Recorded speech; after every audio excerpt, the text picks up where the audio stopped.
Coucou! Après la première vidéo consacrée à mes réponses à vos questions sur le MP3, suite à la vidéo qui avait fait 600 questions et autres que j'avais adoré, que vous avez adoré, que tout le monde avait adoré, voici la deuxième vidéo consacrée donc à toutes les questions que vous m'avez posées autour du MP3 et croyez-moi, il y a du monde.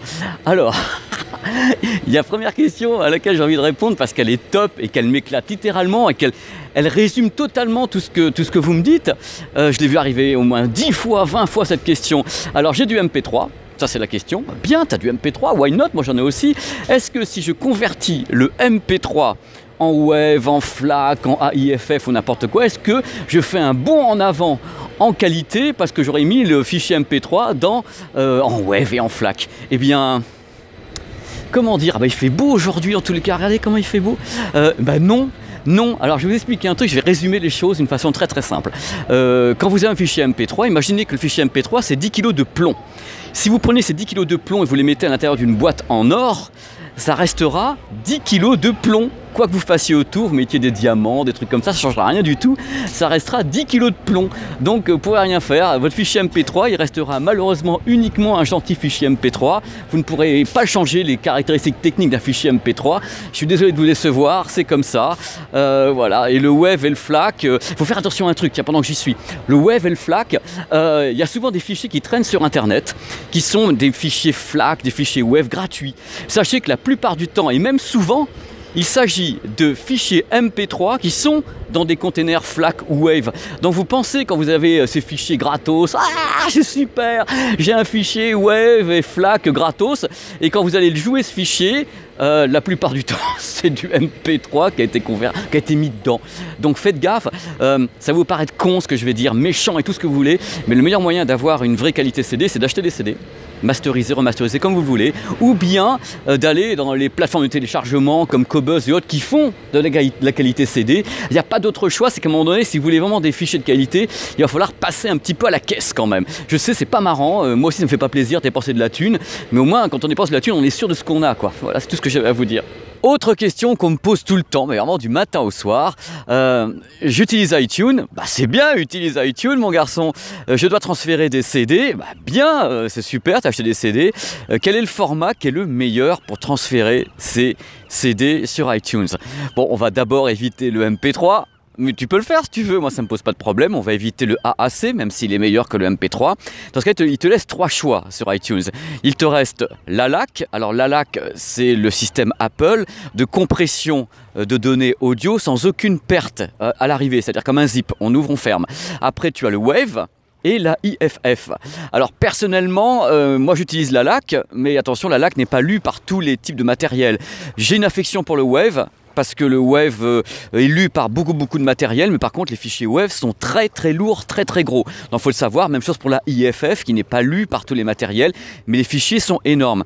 Il faut savoir que ALAC, Wave ou AIFF, si techniquement les 3 fichiers sont différents, c'est pas le même débit, l'ALAC il y a une compression mais sans perte de données, les 2 autres il n'y a aucune compression. Il faut savoir qu'à l'oreille c'est exactement la même chose. J'ai entendu des tas de trucs, déjà de gens qui me disent ouais mais il y a une différence entre l'ALAC parce qu'il compresse, avec les 2 autres qui compressent pas. Personnellement, j'ai jamais entendu de différence. Alors après, faites ce que vous voulez, mais personnellement, je trouve que l'ALAC ou bien le FLAC sont 2 très bons formats de compression sans perte de données qui existent. Pourquoi ne pas les utiliser plutôt que de prendre les autres qui sont en effet sans aucune compression mais qui sont du coup énormes, c'est-à-dire que vous avez des fichiers qui sont juste gigantesques. Voilà, ça c'est mon avis. Autrement, wow, il faut quand même que je vous dise un petit peu où je suis parce que bon, c'est quand même important que vous voyez un petit peu les... Ah, ça y est, c'est les choses de la life. On est une sorte de port, oui c'est un port, ici c'est Morro Bay à côté de Los Angeles. Il devait faire beau aujourd'hui, Google m'a dit t'inquiète pas, il va faire beau pépé. Et en fin de compte, il y a un peu une sorte de, je sais pas, c'est une sorte de brume façon Le Havre. J'ai rien à dire, je suis normand. Mais en même temps, je suis pas venu faire 10 000 bornes pour me retrouver au Havre. Voilà, donc bisous aux Normands comme moi et bisous à tout le monde. Salut. Question qui revient souvent, mais tout le temps même, et je trouve qu'elle est légitime cette question, donc je vous remercie de me l'avoir posée. J'écoute du MP3, why not? Bon lapin, t'écoutes du MP3, est-ce que ça vaut le coup que j'investisse dans un bon casque audio? Alors moi j'ai une devise dans la vie, ma devise est toute simple, qui peut le plus peu le moins. C'est-à-dire qu'en effet, je n'ai jamais trouvé la moindre contre-indication au fait d'acheter un bon casque. Je veux dire, où est le problème? Le problème, c'est que tu vas faire en effet un investissement et c'est important de faire un investissement, un bon investissement à long terme et ce casque te suivra. C'est le début d'une histoire d'amour. Alors le truc, c'est qu'en effet, acheter un bon casque, c'est un double effet qui se coule. Je vous explique pourquoi. Quand on a un très bon casque avec un bon diffuseur, soit un bon smartphone, soit un baladeur, on se rend compte, numéro 1, quelquefois que les fichiers sont pas très bons, donc c'est un détecteur de fichiers pas très bons, ça on n'y peut rien. Et en même temps, un bon casque, ce qu'il va faire, c'est qu'il va sublimer les fichiers de bonne qualité. C'est-à-dire si vous avez vraiment une bonne source avec un bon signal, donc la qualité CD ou un truc comme ça, vous allez voir qu'avec un bon casque, ça va vous changer la vie. Et quand vous passerez un MP3 de qualité très moyenne, vous verrez également que vous détecterez vous-même qu'il y a un problème. Donc personnellement, moi je vous le dis les yeux dans les yeux, regardez comme ça, il n'y a aucune contre-indication à acheter un bon casque, même si vous n'avez pas encore tout le matériel, même si vous avez encore des fichiers qui sont entre guillemets en MP3. C'est un investissement, c'est un moment c'est le début d'une histoire d'amour d'avoir un bon casque.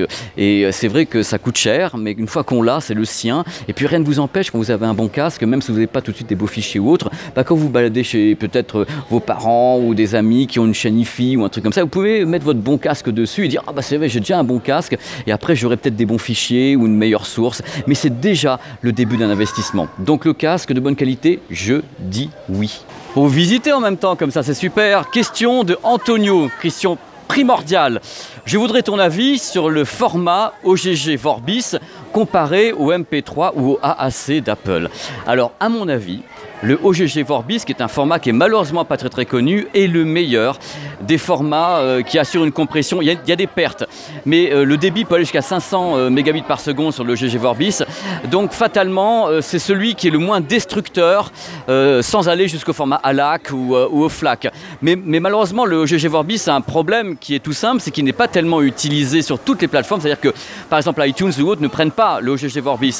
Donc si vous voulez, il est un peu atypique, c'est son seul défaut. Mais sinon, si vous pouvez l'utiliser, oui, utilisez-le et poussez le débit au maximum pour qu'il y ait le minimum de compression possible sur le GG Vorbis. Donc ça serait vraiment très intéressant de le faire. Enfin, sachez pour finir que si vous utilisez le GG Vorbis, le seul risque que vous avez, c'est qu'il y ait certains de vos matériels qui n'arrivent pas à le lire, c'est tout. Tandis que si on compresse avec des signaux, des systèmes, des formats plus classiques, plus utilisés comme l'AAC ou le MP3, la plupart des matos les lisent. Donc c'est vraiment des dilemmes qu'on doit avoir quand on commence à stocker des fichiers. On les stocke comment ? Moi, je suis pour utiliser les formats les plus utilisés et si possible, dans ce cas-là, l'ALAC, le FLAC, le WAVE, pour essayer de ne pas détruire la musique. Enfin, c'est personnel, ça. Après, faites ce que vous voulez, vous êtes des grands garçons. Parmi les questions qu'on a osé me poser, on m'a posé des questions sur YouTube. On m'a demandé, est-ce que, quand on regarde un vidéoclip musical sur YouTube, le son est en qualité CD ? Eh bien, je peux vous dire que absolument pas. Sur YouTube, la moyenne, c'est un son en qualité MP3 en 192 kilobits en débit. Voilà. Il y a certaines vidéos qui sont placées en 4K ou Ultra HD. Quelquefois, on pousse un petit peu le débit. Mais globalement, tout ce que vous écoutez, c'est du 192 kilobits MP3 en stéréophonie, les enfants. Et d'ailleurs, ce que je filme actuellement, c'est pas filmé en ça, mais quand ça va être sur YouTube, ça sera du 192 kilobits, tout simplement. Question. Est-ce que mon smartphone délivrera un bon son avec un fichier audio WAVE? Alors là, j'en sais rien. Ça dépend du smartphone et du casque que tu vas mettre dessus déjà d'entrée de jeu, parce que tu sais que quand on écoute un son, c'est un ensemble d'éléments. En fin de compte, il faut que le fichier soit bon, que le diffuseur soit bon, donc le smartphone, le baladeur, le câble soit bon, le casque soit bon ou que l'enceinte soit bonne. S'il y a un seul de ces éléments qui merde, eh bien ton son aura un problème. Par contre, ce que moi je peux dire, c'est que la plupart des smartphones sont en effet compatibles avec les fichiers audio WAVE. Alors ceux qui sont vraiment capables de s'en sortir, il faut prendre des modèles, je ne vais pas tous les citer maintenant, on en a fait dans Power. Il y a des modèles Meizu, Samsung qui sont très forts, HTC, qui sont des modèles qui sont presque des audiophones. Mais il faut mettre un petit peu le prix. Moi, je ne connais rien d'excellent en dessous de 400 ou 500 euros avec du WAVE. Il y a un Alcatel, je crois, l'Idol 4, qui est pas mal dans tous les cas. Mais bon, je vous donnerai plus tard une liste de produits qui me paraissent intéressants en côté audio du côté des smartphones. Mais globalement, les progrès au niveau de la section audio de la plupart des smartphones sont absolument gigantesques. Donc, je pense qu'on va aller vers des résultats de plus en plus sympas avec des fichiers WAVE classiques ou bien FLAC et autres. On va revoir des belles surprises. Voilà, ça c'est mon avis. avis. Voilà, game over, c'est terminé. Si cette vidéo vous a plu, bah écoutez, soyez cool et mettez un petit pouce up, un thumb up. Sinon, si vous n'avez pas aimé, ça va me rendre triste, tout, un thumb down. Et n'oubliez pas, si vous le souhaitez, si vous aimez un petit peu cette chaîne, un peu passionnément à la folie, je ne sais pas, n'hésitez pas à en parler autour de vous, qu'on s'amuse ensemble, encore plus nombreux sur PP World. Il y aura encore plus de vidéos de voyages, de découvertes.